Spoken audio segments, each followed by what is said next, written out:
Kelvin from the Cartoon Company in New Zealand. What's this? Yes, it is really that cold here.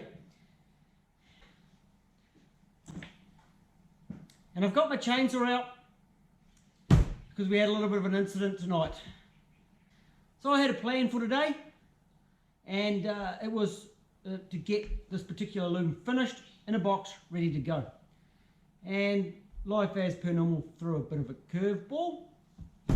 Had to get the chainsaws out because as my man who's helping me out at the moment went to leave, he couldn't.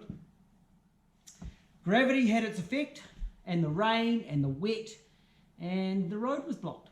So we got our chainsaws out, 8 o'clock at night, and cut the track out. We jumped on the little farm vehicle, the little mule, and we headed down the road in the darkness, following Jason out with his ute. And we parked up where it had washed, or had the big slip, and we got our chainsaws out, cleared the track, and got them underway. Hey, there appears to be a little bit of a blockage in the road. Yeah. As I said earlier, gravity is still working. I think that's the problem. You said that earlier. I did, yes. Oh well, chainsaw time.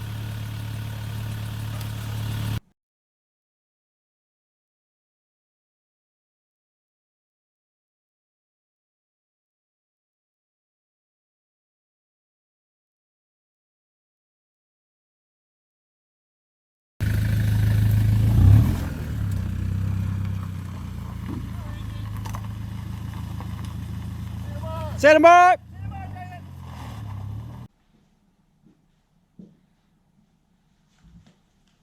I'm actually talking to the man right now who is going to receive this loom. And he actually gave me something that wasn't quite expected. Right. So what I'm going to show you, what we're going to discuss a little bit about the loom that I've made up for this man, but also about the relays and mainly the fuel pump circuit on this particular series of ECU. This is what the man sent me.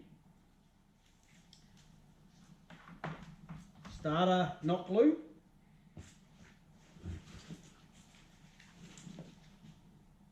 Sora, you can tell straight away it's a Sora or SC400 because it's got the double 40 or 80 or 40-40-40, and this one, the extra one, the one on its own, is attached to the loom. The other ECU that's similar to this is the Crown 141, but that is part of the body loom, not part of the engine harness. And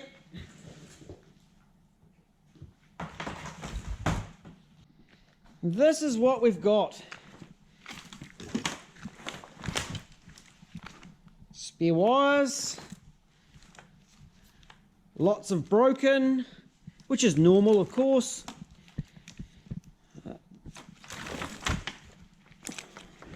And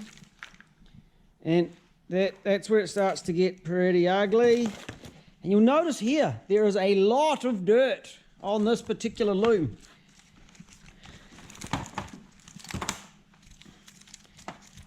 Coil plug.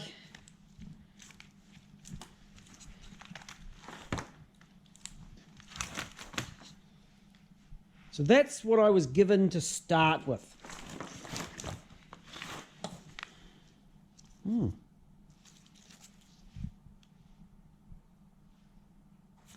Right.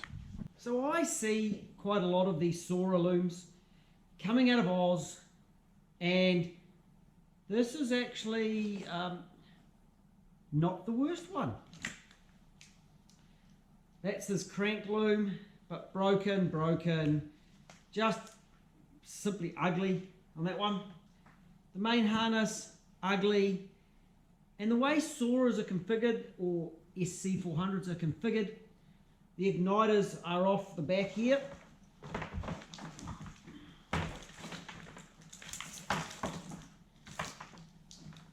Oh, that's these are transmission loom. This is a manual, and the transmission stuff was all sort of taped up and added to and ugly. That is not very sexual at all. And the igniter wiring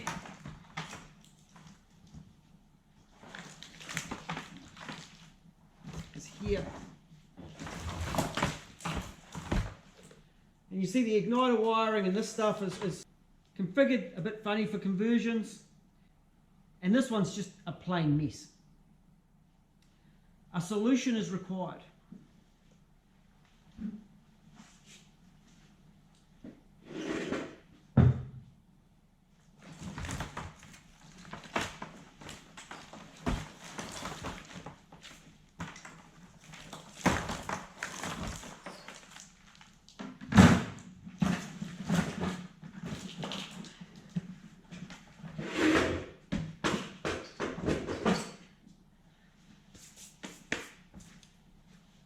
Solution is done. I think that's how I solved the last one of these as well. Shove it in the bin. However, now I actually need a real solution, and I might have one right next to me. Not only is it one, there are two relay options. So what I have here, I have a set of relays. I have a second set of relays. Now, this is my power supply going into it. And I have a brand new wiring harness. Now, we said he dealt with mud. Try getting mud through that. Raychem, mil spec, motorsport heat shrink, glued heat shrink in the joins, heat shrinked and sealed at the ends. I have a bit of braid just coming up to the ECU with Deutsch plugs. There's a few wires. There's a tacho output and an oil pressure, and check engine light and a water light, water temp. And up in here we have raychem. I'm going to shrink it yet. That'll come in very soon. All raychem sealed up, ready to do the business. Tyler, who is the recipient of this loom, he did tell me that he wanted a flipped intake manifold. And you'll see I haven't flipped the intake manifold.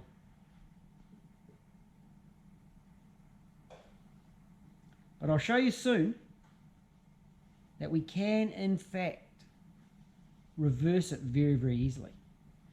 But I'll do that as I go to take it off the... What I've done is, you can see I've brought it up through the back here. So I've come out of the centre of the plenum, come through the centre. And this will be interesting for the guys who have left-hand drive cars. Because watch this. The wires are not for pulling on. Clip, pull the plug. And you can see here what was a loom going the other way now goes this way. Igniters here can be mounted in a guard or up on the firewall. And I've made it quite long because guys normally want a little bit of extra length anyway. We'll have a measure and I'll show you how long it is. I've actually designed it a little bit to sort of pop out like this and take up some of that length and just take the pressure off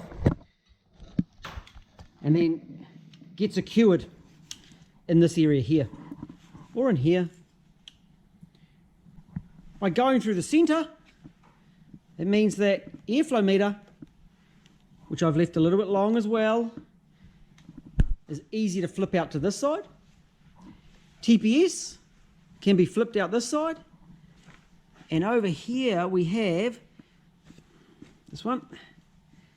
That's just solenoid wiring for the charcoal canister. That is long enough to go out the other side. IAC, which goes to the back, is also long enough because it flips out in the middle back here. So by going through the center on this one and by branching a bit further back, I've enabled it to be a left hand and a right hand loom. So my bench is 1.5 meters long. There's my 400 mark there. So that's to there. Measuring from this point here,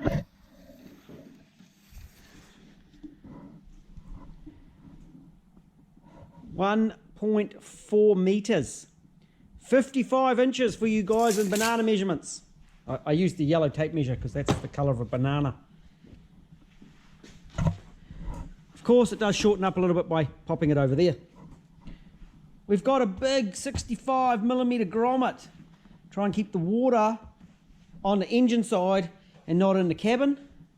And a bit of braid in here so we can get back and get into the servicing. And you can see under here it isn't a mess. It isn't all racked up. And I've done a little trick here. These are injector triggers. So there are actually very, very few joins in this whole harness. There's a couple for the injector powers and a couple for the coil powers. Tyler asked for nothing extra on this loom. So there's no fan switch at all. He's put that in separately. I've got an oil pressure down there. I've got a water temp up here. A tacho output which comes from the igniters. Which we probably should plug back in. And this one has to have 201 igniters. They are the correct ones. You'll see when I've done it, I've taken the extra plug, the single 40, and it's now part of one of the sets of relays. The Sora ECU SC400s, the GS series, and the 92 to 94 LS400, they ran a fuel pump ECU. I was going to pop down to my Sora and pull one out today, but slippage and rain didn't happen. So there's no real good usable fuel pump output from this ECU. So we've got to do it a different way. I used to have these little units, and this was a second-hand one that I've ended up doing an aftermarket wiring job on, and they would actually give a little bit of a prime. It's got a power and an earth, it's got a coil input, and it would output a negative trigger to trigger a fuel pump relay. This is a little box that I use a lot of. It's listed as a tachometric fuel shutoff relay, but it's actually a little problem solver. It can run 10 amps itself, or I can use it to trigger a relay, either with a positive or a negative output, depending on which one I connect that orange wire to. So that one can be run off a crank trigger, so a pulse from a crank trigger, a tacho signal, a coil output, a fuel injector output even. All of them, as long as it gets a pulse, it will switch and put out either a positive or a negative. So it only works when the vehicle's running. I also use them to solve other things, lights going on or off when the vehicle is running or not running, and the likes. It's a really great little problem solver. And I was asked to just do a negative output for a fuel pump relay, so I thought that was going to be his choice, though I was quite happy he's chosen this one. So this one, I've used a Jetronic tachometric relay, VK Commodore, some Euro stuff, wired that up, popped it in here. So the idea is this will only run when the engine is running. So we better connect this up. I'm going to wire this all up, of course. We're going to plug the ECU in. Click. They're wires for diagnostic plugs. I was asked for diagnostics. So that will now plug in Oh, I probably should have put black plugs on there. There. And there. To allow a scan tool to be plugged in to that. If at any time the customer manages to find a round one from under the dash, that can also just have the plugs put on, job done. We're going to put power into the main engine loom.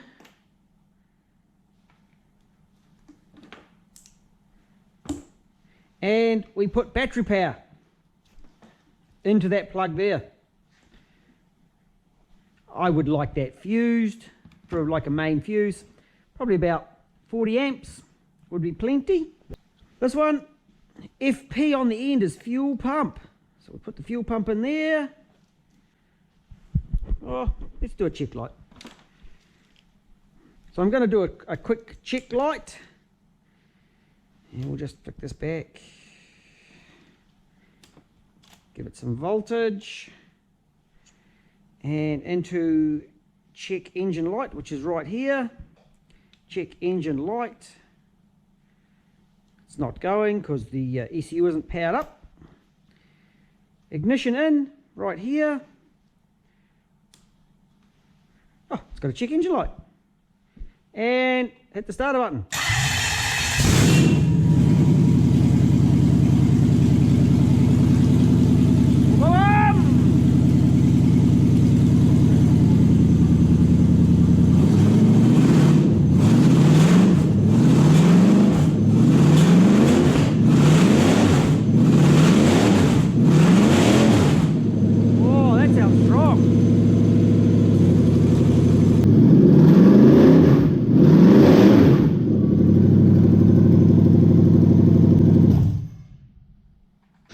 I think there must be a lot of these cars around the world with stuffed wiring looms that have been taken off the road because they don't run properly. Funnily enough, that just starts beautifully. It runs lovely. I didn't mention the oxygen sensors. Heat proof, can either go in the standard position or it can go back here. And right for right and left for left. And of course, who knew that some of these came out without power stair pumps, and there's a factory bracket to do the job. So we're just going to swap here, going to give this an earth. So one of the basic ideas of a tachometric relay is the fuel pump only runs when the engine is running.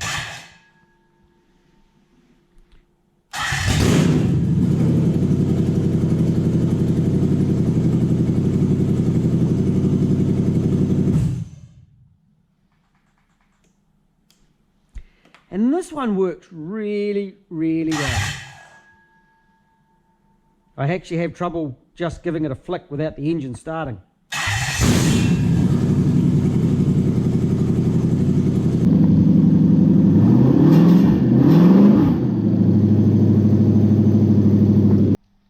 I'm pretty happy with that. I'm going to plug in my scan tool, just confirm that it talks like it should. Does everything right there. And then I'm going to test my second set of relays. You have to have a check light for the scan tool to work. No trouble codes. Beauty. And live data. Woo woo. So I'm swapping relays. Out with the first one. Don't use the wires, of course, as to pull the plugs out. Now every time I open a box, okay, not every time I open a box. Every time I open a box of wiring from a customer, I get out my pen and I write their names on it, or some distinguishing factors, so we know which one's which. And in this particular case, I now know this ECU runs. It has had, it's had a rebuild at some stage, which is good, because if they haven't had a rebuild, they're going to need one. Put that aside. And we have here a Mines ECU. I don't know whether it's good. It came, a customer has lent it to me. I'm going to pull it apart at some stage. We're going to have a look inside. There was lots of discussions over these early ones not being able to be tuned.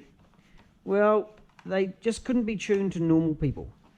Mines could do it, and there were Tom's ones too, but I don't know whether they were actually Tom's in-house or a Mines one. So as you can see, it takes me all of this long to swap to a different relay setup. Ignition in. We're going to look at this little tachometric relay. So with this one, it will output an earth. I haven't got another fuel pump relay at the moment, so I'm just going to, I'll just pop that into here. We've got a power here. We go into this one here. So I've got my test light. That will supply the earth. This will supply the power. And that will go when the engine runs. Ooh. My starter motor is a bit sticky.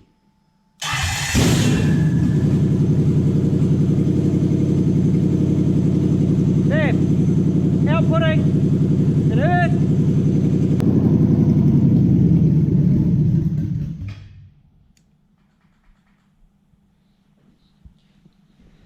I removed the fuel and the relay shut off. So both options work well, both relay setups work well. Tyler asked for a output to trigger a relay. He got the photos and he told me that this one was the one that was perfect. The one with the fuel pump relay in it. So I'm glad I did both. This also shows what's possible. New loom, a lot less problems, and a Mines ECU that works. Watch the downfall!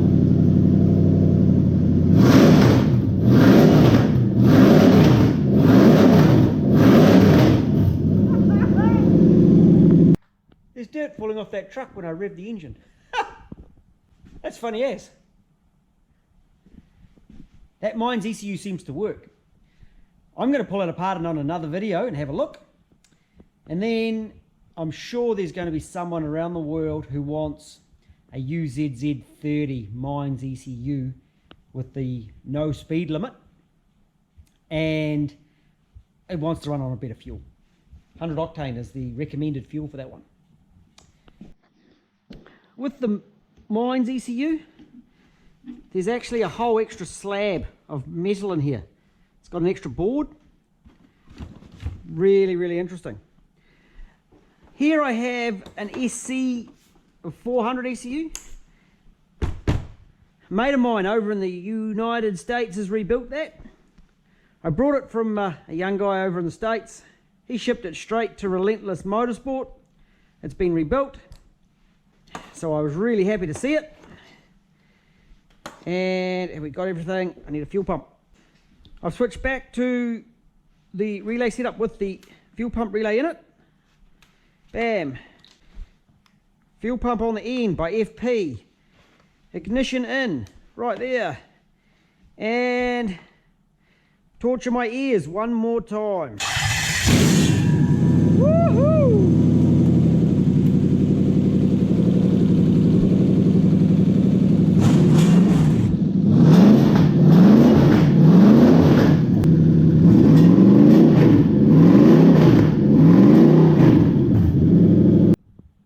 Before I hook this loom off the engine and show you how I reverse the throttle body or the wiring for the TPS and stuff in there, I thought I'd better do some instructions, especially that it's going to Australia, and as most people know, Kiwis are ahead of Australians, and Australians are a bit slow by 2 or 3 hours.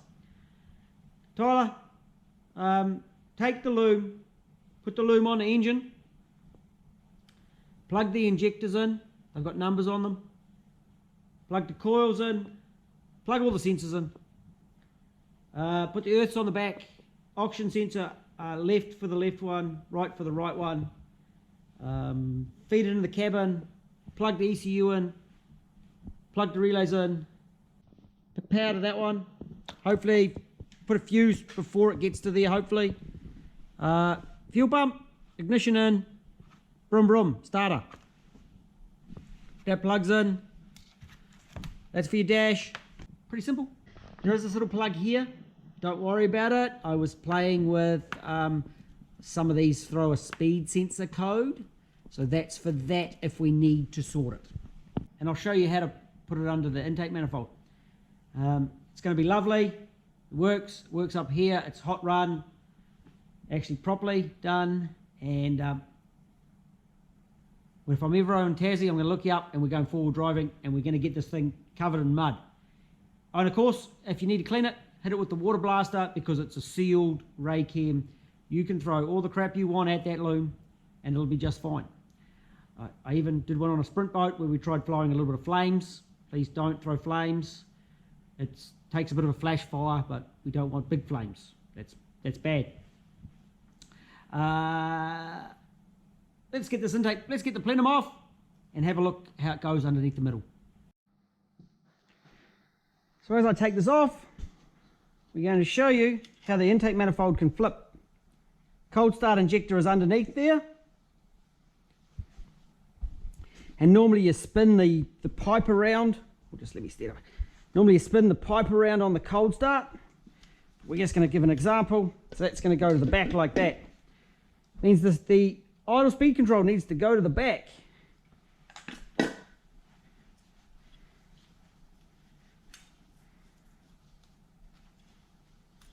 Bam. Idle speed is at the back. TPS needs to go to the other side. I'm taking this out anyway. I'll pop the injectors out.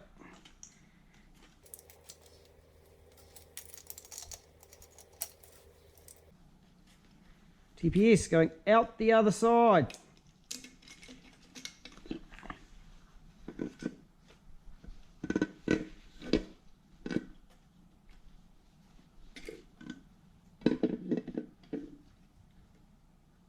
TPS is out the other side. And airflow meter. Out over here. And this airflow meter is also long enough, if necessary, to follow the intake pipe down to wherever that airflow meter is located. I've made it plenty long enough, I've added a little bit extra. A couple of things while you're working in here. This will be secured here and here, this loom. When you come out to the injectors, I prefer to go underneath the fuel rails and I zip tie the front two and I zip to the back two and they run along the rail like so, then flip out to each of the injectors. Same on the other side. And that keeps them all in the right spot. Injector plugs are numbered. It'll all make sense as it goes in the hole. You'll notice the right hand cam angle sensor comes across out by the coil there too, instead of coming across behind the pulleys. In the box as well, DTM plugs for the oxygen sensor, a couple of connectors for plugging into the fuse box, and you don't need that one anymore because that's that other one for the other relay setup, and an EFI temp sensor because I replace them on every wiring job that I do. So this wiring loom can do left hands, right hand drive, flipped intake manifold and normal intake manifold all in one go. And I've actually got some more similar looms coming out soon. Got bookings for a couple of UCF20 setups that are very similar to this. I'm going to do it the same way. So, hope that's been helpful. I'm going to get this loom off, get it in the box, get this edited, because I'm going on holiday tomorrow. Good one, Tyler. Talk to you soon. Catch you later.